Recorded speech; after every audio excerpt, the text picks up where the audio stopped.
Hello, my name is Llewellyn King. I am the host of White House Chronicle.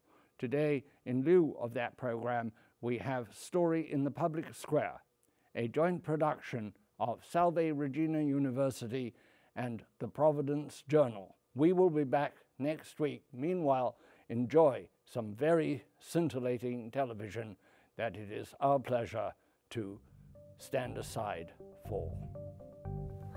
Hello and welcome to the special edition of White House Chronicle, Story in the Public Square, where storytelling meets public affairs. I'm Jim Ludes from the Pell Center at Salve Regina University, alongside G. Wayne Miller from the Providence Journal.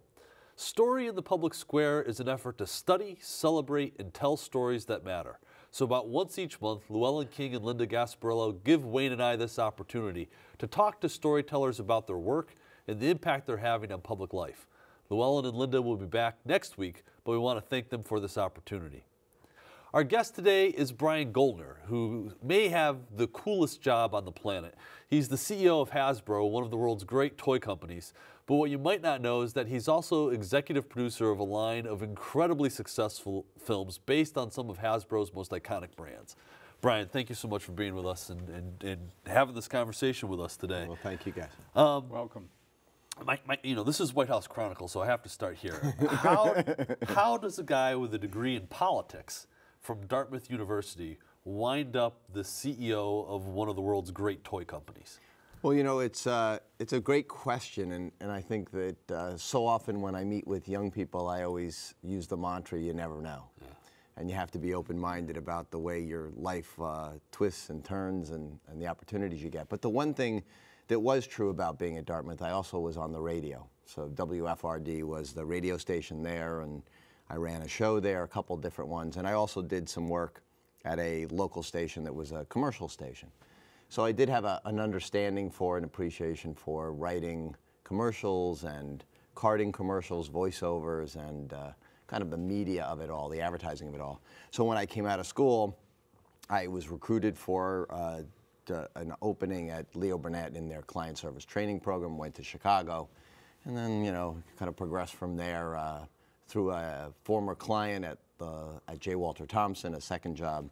I ended up meeting a guy named Haim Saban, who was working on a little brand called the Power Rangers. Yeah. And not so little brand, actually. Exactly. So it was it's literally one thing leads to another, and I always say you have to be open-minded and make a plan and then be willing to amend that plan regularly. Yeah.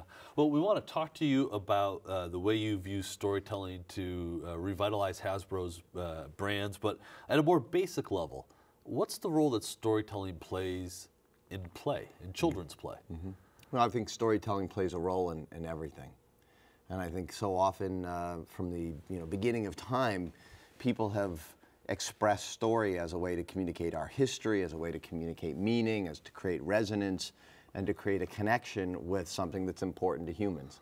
And so clearly for us in an area of play, making a connection to characters, making a connection to that background, bringing people into the mythology of a brand, and doing that through a myriad of different platforms is clearly important. By platforms, mediums. Right. You know, so back in the days before you had all this social media, it was comic books, and now comic books have a resurgence. It's books, it's graphic novels, it's episodic television, and today it's also just social media. You can actually help to create a story by allowing your audience to curate things about your brand and to reconnect that to elements that you may introduce into the brand that they then reconnect to. So it kind of becomes circular and they become part of the brand today. And I think that's one of the elements of storytelling that's so powerful and important that so many brand owners forget, is that the circularity of getting people engaged and allowing them to curate and own a part of your brand and the development of that brand. Give us an example of owning and curating part of a brand. I know you've talked about Nerf, for example. Yeah, you know, Nerf is a great example. I mean, Play-Doh is an example on a different level, but to talk about Nerf, and this is a case where people really feel in ownership of that brand. And so we only produce about 3% of all the content you can find out in social media or YouTube.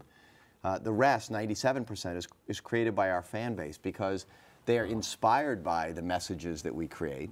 It's like a pebble in the pond. Yeah. So we inspire them with maybe a new blaster or maybe a new approach.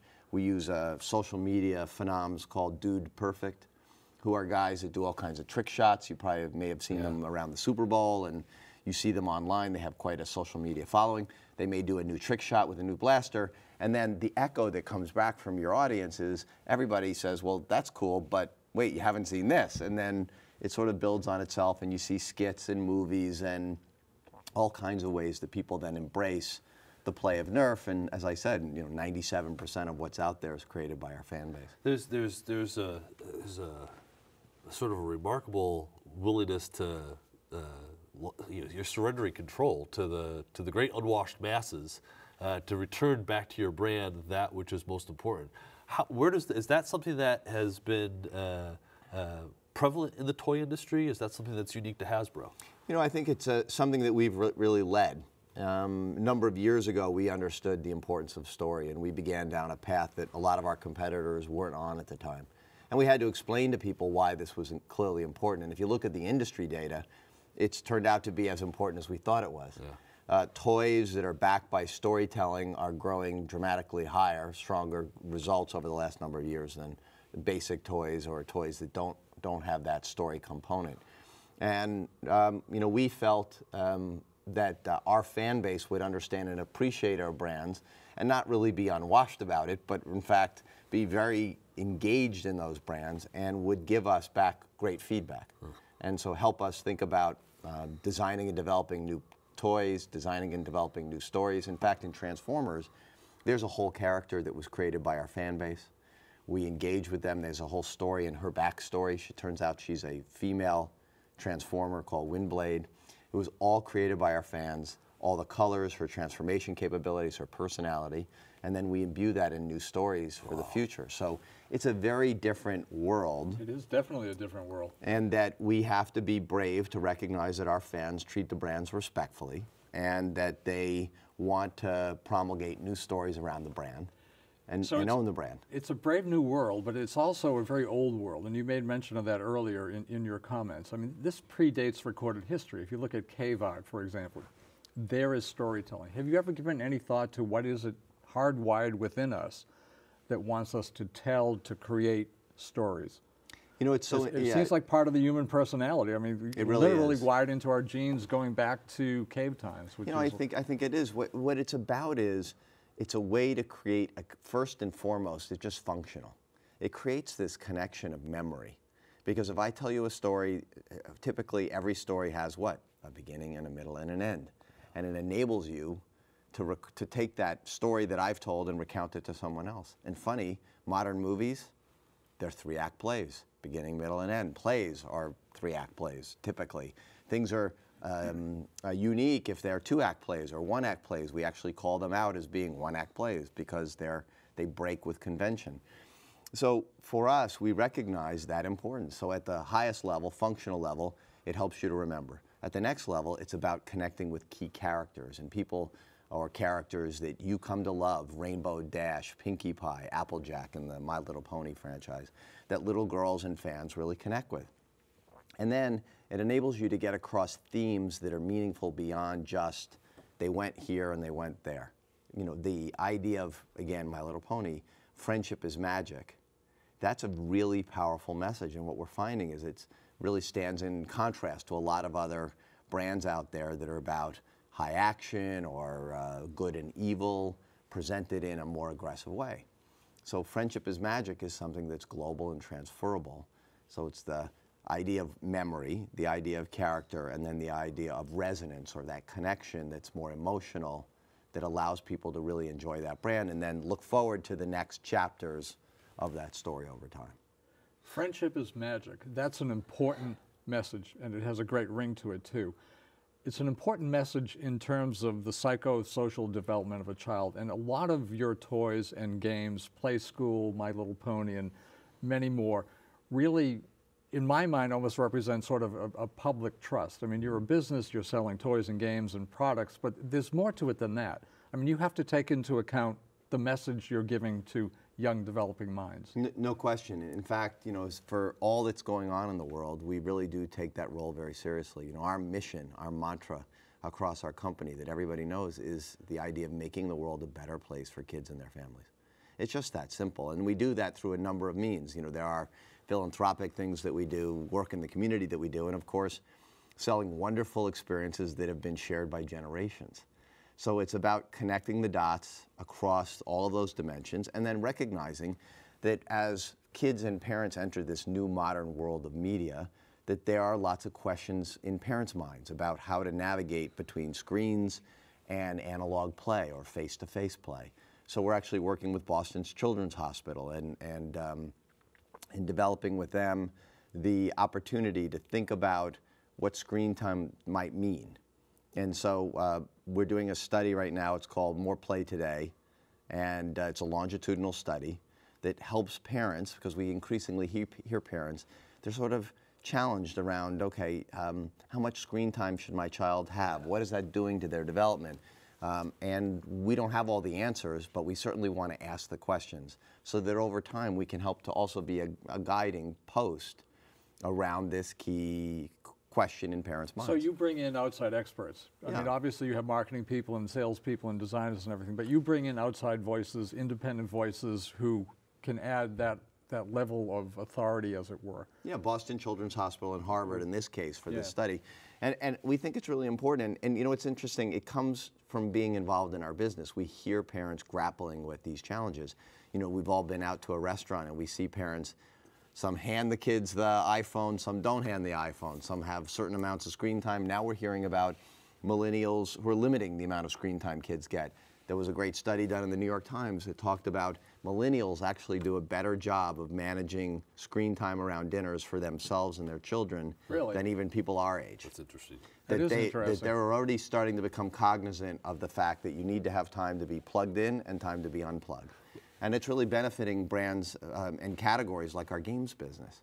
You know, face-to-face gaming is on a big resurgence because people recognize that while it's fun to play a game with friends on your iPhone or on your iPad, you can't replace this face-to-face interaction. You know, taunting each other over a game of Monopoly or a game of life is irreplaceable. Well, and so I wonder, you know, if you've given thought to what the future of play is. Is it on a screen? Is it sort of around a table like we're at here? Is it some combination? Where does the future of play lie? You know, for us always, all of our work begins by understanding our audience and our consumer. And I remember in the earliest days of Hasbro, back in 2000, as we were restructuring the company, we weren't in great financial shape. People came to me and said, well, as part of this getting the company in the right shape, should we be cutting off all our work around consumer insights?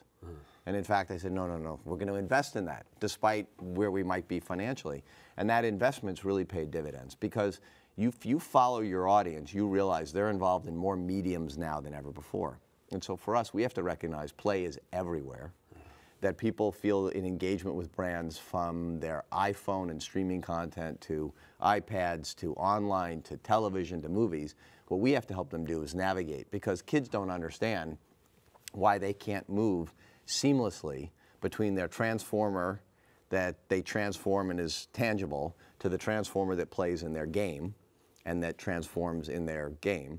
And so in fact, we're building products now, and we have a team called the iPlay team, Integrated Play Team, that are actually enabling kids to move from their game, their mobile game. If they transform a character in that game and they gain some score, they can actually port that to the character they play with, the real robot. And then when they play with the robot, they can actually port that character's score or the additional play that they've created back into the game that they're playing. So it's sort of a seamless experience of gameplay. You've just made me want to be a kid again. That's what you've succeeded in doing. Well, you know, the thing is, kids don't understand why that's not possible, because it's only through technology we make it possible. And they don't care about the technology. They just want that to, of course, exist, because if you like Optimus Prime or Bumblebee, you're going to want to move along all dimensions with those characters, and you expect us to be able to figure out how we do that. So we're going to take a second here. This is White House Chronicle. I'm Jim Ludes from the Pell Center at Salve, Regina University, alongside G. Wayne Miller from the Providence Journal. Llewellyn King and Linda Gasparello will be back next week. We're going to take a moment here for station identification, primarily for the benefit of our listeners on Sirius XM Radio, Channel 124, the POTUS channel. Heard throughout the United States and Canada, White House Chronicle can be heard 4 times every weekend. This program is seen on the international stations of the Voice of America and on 200 American television stations. Our guest is Hasbro CEO Brian Goldner. Brian, you run a large global corporation, but unlike a lot of major corporations, you have what might be called a sacred public trust because your primary consumers are children. How do you manage that responsibility? How does it factor decisions that you're going to make on everything from the types of toys you might produce to corporate social responsibility? Mm-hmm.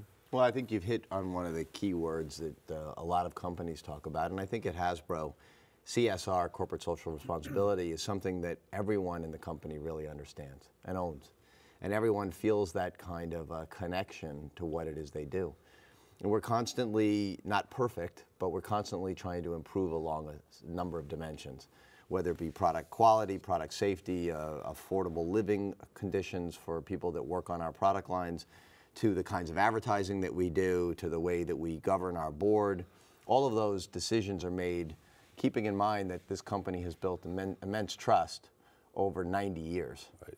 And that we, as current stewards of that brand and that company, need to do everything we can do. And what I love about our teams of people around the world, and we do have people everywhere in the world, literally, they all understand just how important that is. And so everywhere around the world, as we're also creating commerce, they're also engaged in the community. Does it shape, too, though, the decisions about products that you'll develop or narratives that you'll build around some of your iconic brands, you know, a storyline in a movie, something? If you've ever gone, you know what, that's just not right for Hasbro?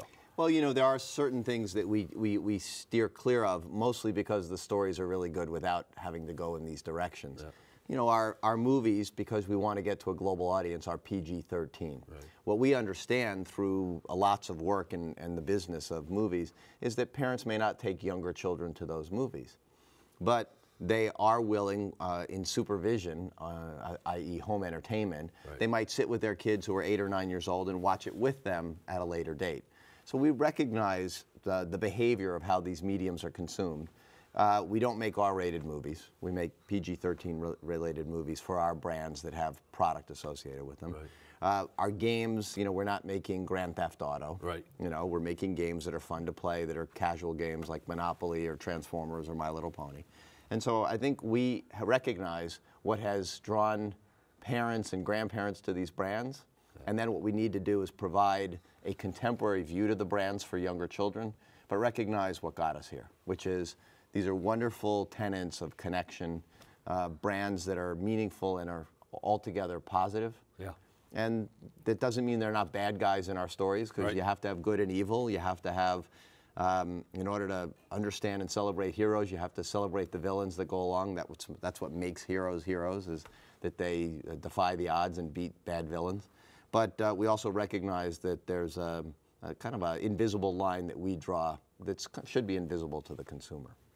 And that's a conscious part of product development and the storytelling that underlies products and, you know, your toys and games and media properties. Yeah, that's true. Well, so Wayne was starting to tell me about this, but I want to hear about it. The Fun Lab. Yeah. What is it, and can I come? Well, actually, he's going to tell you what you said no. Well, can you bring a child? Bring a child. I'll be the child. I'm going to have a child. If you could bring a child along, it would be preferred. But we actually do interviews with adults as well. Yeah. The Fun Lab began as something that was here in Rhode Island. As now there are Fun Labs out around the world, and in fact we have a mobile Fun Lab so that we can go do research around the world in different countries as we start to look at new initiatives. And we have a team that travels. These are experts in psychology and play that work in this area. We want to learn something about our audience every day. Fun Lab tends to be qualitative, meaning it's focus group, size groups. You know, it could be 1, 2, 3, 10 kids and their parents. We also do lots of quantitative studies, longitudinal studies, as well as quantitative studies on many different subjects. So we learned a lot about modern girls and modern boys, modern parents and modern gamers. We just did a study, a quantitative study, it's quite sizable, on the modern fan, because I bet you didn't know this, but about 1/3 of our business today is consumed by adults for adults. Did not know that. Yeah, so you've got Fan-related product, the fan economy is something that we really believe in, building the share of life of our brands around all kinds of dimensions. As brands become enjoyed by multiple generations, you get more fan base in those brands. And then you also have card games like Magic the Gathering that are played by maybe 12 or 13-year-olds, but because of their sophistication really go much older and don't really touch younger kids. So all of those things drive us to about a third of our business now being related to adults, and the growth of online retailing has really helped to push that forward. So this year you'll see a line of collector-oriented product like Captain America's shield, which is a movie replica type shield, as though it's not something a child would carry around. It's really about a fan dressing up for one of these cosplays, you know, cosplay? Like Comic-Con or something. Cosplays, costume play, cosplay, it's known as cosplay. So they'll dress up, they'll put on Iron Man's helmet, they'll wear Captain America's shield, and so we're selling items that are a little more expensive because they're made of metallic metals or metallic elements, and they're made at a much larger size for an adult-sized fan. I'm fascinated by this fun lab, the mobile fun lab, and fun labs in other countries. I mean, you're all around the world. You're a global corporation. What are the universal themes that you hear in Russia, in Europe, in America, in China through Fun Lab or other means of listening to your audience? And what are the universal themes? Well, and if I could just piggyback on that. So, you know, one of the truisms that comedians will tell you is that a joke that works in North America doesn't work in Europe. There's not enough cultural reference. So related to what Wayne is asking, how do you develop products and brands? You're a global company. 50% of your sales are from North America, but that means 50% is from the rest of the world. How do you develop products and brands that are going to appeal to global audiences? Well, I think humor, you ask about comedians, I think humor is unique because typically good humor is where we poke fun at ourselves and our own kind of local behaviors. And you know, we can only imagine that a comedian in LA wouldn't be able to figure out Rhode Island humor if he tried. So similarly, it's been documented. Exactly. Anywhere else. So I think humor is one thing. I think with brands, you asked that question about what the truths are. I think one of the truths is that parents want to be as good or better parents than their parents were. That they want their kids to learn and have a wonderful education and grow up to be kind, thoughtful, intelligent adults, and that they should have a level of humanity and intellect and drive and personality. And you find that to be true everywhere in the world. Parents want their kids to have a better life than they had, whatever that life might be.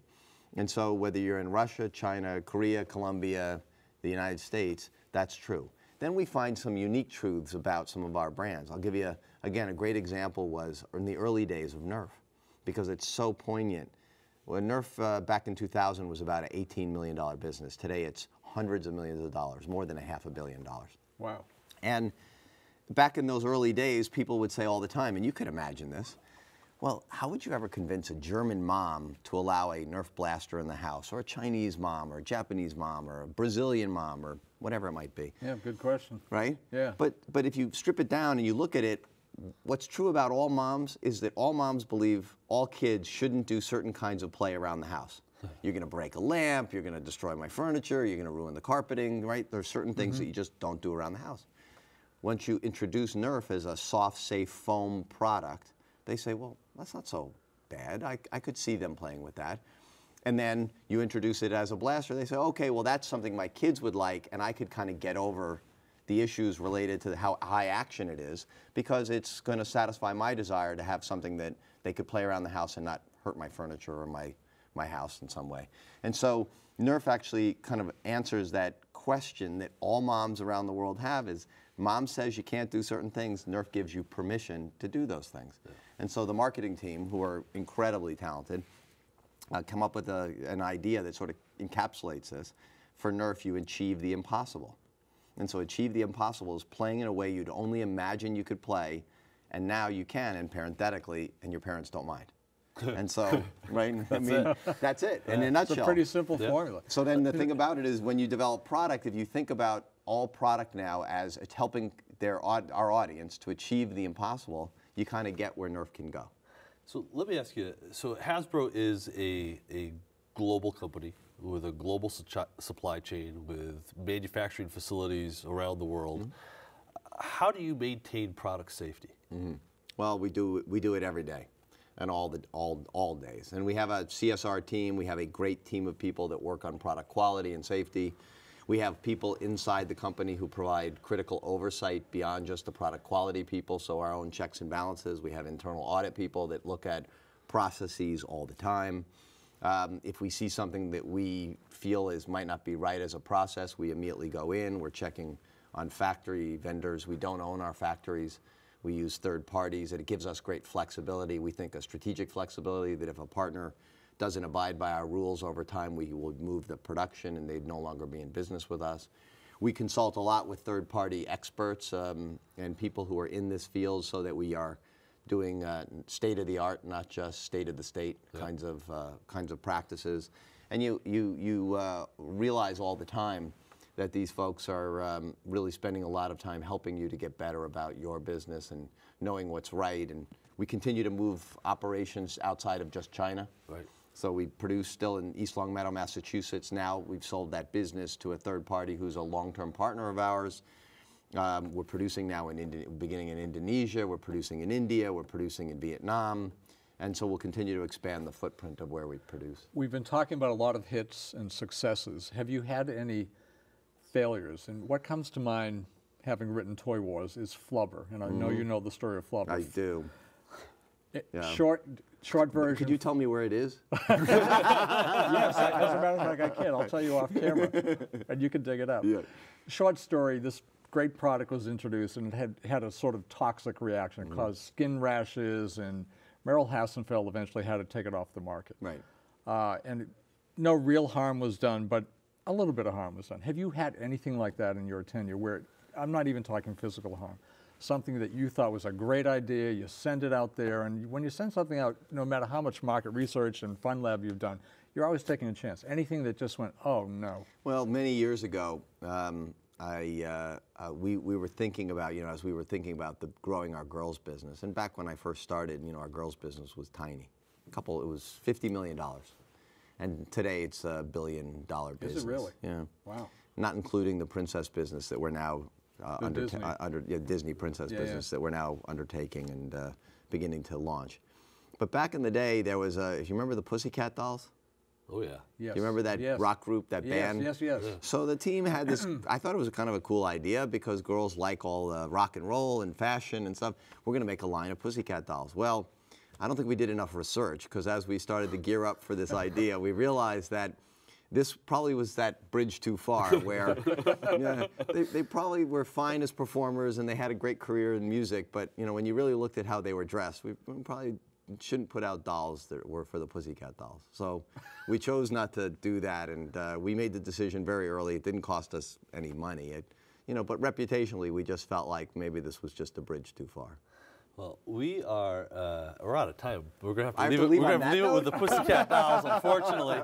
But Brian, I really appreciate you being with us today. This has been terrific, and I'm gonna bring my son. We're coming to the Fun Lab. Perfect. Yeah. And I'm coming too. Perfect. There We're you all go. going. We want to thank Llewellyn King and Linda Gasparello for lending us these seats. They'll be back next week. And if you want to know more about Story in the Public Square, you can find us on Facebook and Twitter or visit pellcenter.org. Wayne and I will see you next month.